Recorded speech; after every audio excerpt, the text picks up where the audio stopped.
Hello guys! Hello! Gusto niyo rin ba ng ganitong views? Ganitong views? At ganitong views? Gusto mo ba ng mga ganyang katataas na views? So, meron ka bang napapansin sa mga views na yan? Kung sinong mga mukha ang nandyan? Mostly guys, mukha yan ni Koreanang Hilas. Ayan, and i-share ko sa inyo ngayon kung bakit ganyan kataas ang mga views ng mga yan.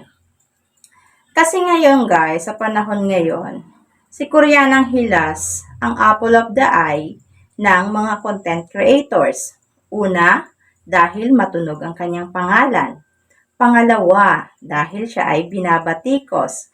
Dahil robot daw ang kanyang mga taga-sunod. Ayan, so isa ako guys sa patunay na hindi robot ang mga taga-sunod ni Koreanang Hilas.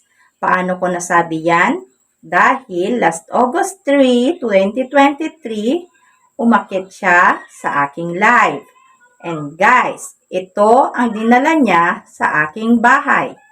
Ayan, makikita niyo dyan guys kung gaano kalaki ang naging views ng aking live, kung ilang tala ang pumasok sa aking live, at kung ilang comment ang pumasok sa aking live.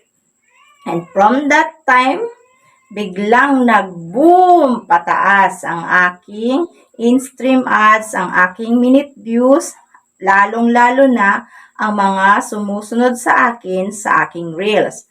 Ayan guys, makikita nyo, oras-oras, minu-minuto, daan-daan ang nagpa-follow sa akin sa aking reels mismo. Hindi yan dumadaan sa ad friend, kundi sa reels mismo guys. And ito na guys, ang aking mga kapitbahay ngayon.